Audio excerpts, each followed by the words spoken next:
Tere kõigile, head vaatajad, Eesti Eest nädala uudised 136. saade. See on ühtlasi ka selle kuu viimane saade. Kes meid nüüd vaatavad, siis Eesti Eest.com kanalil on kindlasti saade üleval 1. juuni hommikul.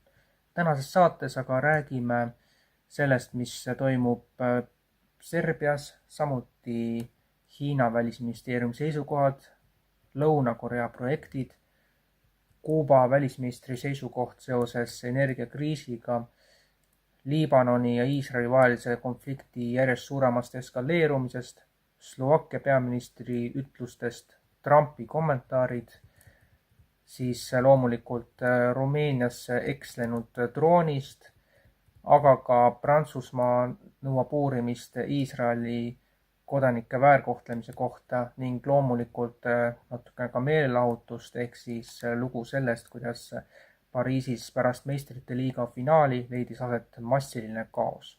Ent kõigest ja ka muust räägime nüüd selles saates jooksvalt. Serbiat raputasid massiprotestid, kus 10 000 inimesed läksid tänavatele loosungi "Tudengid võitsid all". Meeleavaldajad nõudsid Vučići tagandamist korruptsiooni tõttu, hoolimata sellest, et ta oli juba nõustunud enne tähtaegsete valimistega sel sügisel ägenevad rahutused. Belgradi kesklinnas toimusid kokkupõrked politseiga, prügikonteinerite põletamine ja pürotehnika kasutamine. Rahvusassamblee lähedale paigutati soomukid ja sandarmeeria. Teatatud on mitmetest ohvritest. Hiina välisministeerium. Maailmas on ainult üks Hiina. Taiwan on Hiina territooriumi võõrandamatu osa. Me kutsume Saksa poolt üles toetama ühe Hiina põhimõtet ja lõpetama valede signaalide saatmise Taiwani iseseisvus separatistlikele jõududele.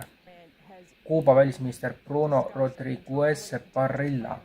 Kuuba on väike saar, kus elab 10 miljonit inimest, mis mõte peaks põhinema ideel, et Kuuba võiks ohustada tuumavõimu. Liibanoni tervishoiuministeerium teatas, et eile Lääne-Beka Ida-Liibanoni Mashrahas Iisraeli toimepandud veresaunas vähemalt 11 ja sai haavata 15 inimest. Slovakkia peaminister Fico ütles, et paljud Euroopa Liidu riigid tahavad Slovakkiaga ühineda ja Euroopa Komisjoni Vene gaasimporti pärast kohtusse kaevata. Reporter, kas te oleksite rahul, kui Venemaa või Hiina võtaks Iraani rikastatud uraanivarud? President Trump, ei, ma ei oleks sellega rahul. Väin avatakse kõigile, need on rahvusvahelised veed, me valvame seda, keegi ei hakka seda kontrollima, nii ütles Trump. Iisrael pommitab Tyrose elamurajoone ilma eelneva hoiatuseta. Lavrov nimetas Kallase üleskutseid nõuda Ukraina rahuläbirääkimiste raames Vene armee piiramist idiootlikuks. Venemaa droon tabas esimest korda NATO liikmesriigis Rumeenias riigi idaosas asuvas väikeses Galati linnas. Tanjahu. Iisrael pole enam pelgalt regionaalne jõud, see on juba globaalne jõud. Ja miks globaalne jõud? Sest meil on maailma tasemel tehnoloogiat. Tänapäeval nähakse seda nii Pärsia lahe piirkonnas kui ka mujal. Nüüd oleme positsioonil, kus saame oma jõudu mitmes suunas ära kasutada. Rumeenia president Nicozor Dan, Venemaa Föderatsiooni peakonsul Konstantas on kuuldatud persona non grataks ning Venemaa Föderatsiooni peakonsulat Konstantas suletakse. Prantsuse välisminister Jean-Noël Barrot ütles Prantsuse raadios rääkides, et esitas prokuratuurile kaebuse pärast materjalide ilmumist Gaza sektorisse suunduva Sumudi flotilli pealtkuulamise käigus kinni peetud Prantsuse kodanike jõhkra kohtlemise kohta. Iisraeli riikliku julgeolekuminister Itamar Ben-Gvir, kes oli vägivallaga otseselt seotud, kiitles isiklikult väärkohtlemisest jäädvustatud kaadritega video. Barrot sõnul teatas Prantsuse peakonsul Türgis dokumenteeritud juhtumitest, kus Prantsuse kodanikke on seksuaalselt koheldud, külma käes kannatatud, pekstud ja korduvalt alandatud. Mõned ohvrid on väidetavalt haiglaravil olnud.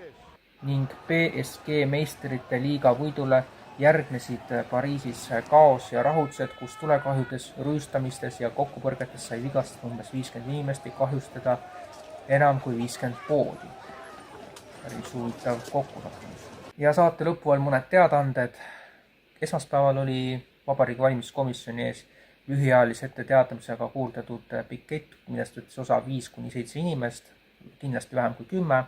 Toetajaid oli ennekõike EKRE nimekirjas olevatest inimestest, aga ka üksikud isikud, kes tulid sinna enne koosolekut kohale. Sundüürnike pöördumise või petitsiooni rahvaalgatusele on tänaseks kogunenud umbes 605 või 607 allkirja. Eelnevad nädalatel oli suurem hulk tulnud juurde tänu Kuuuurija saatele, aga paberkandjal on allkirju veidi vähem kui 150. Ning kindlasti 3. juuni on see päev, kus inimesed, kes ei taha, et lapsi surnuks süstitakse ka tulevikus täiskasvanuid, võtavad osa meeleavaldusest Toompeal, mis algab kell 1 päeval ja lõpeb orienteeruvalt kell 5. Kella 4-ni on vähemasti planeeritud praeguse seisuga sõnavõtud. Ehk siis kordame üle, 13% valitsus peab tagasi astuma ja vastav aktsioon toimub Toompeal 3. juunil kell 13 kuni kell 17.00. Tänan kõiki, kes on meie saadet jälginud. Vaatame, mis juunikuu toob ja kui saatus lubab, siis kohtume teiega nädala pärast.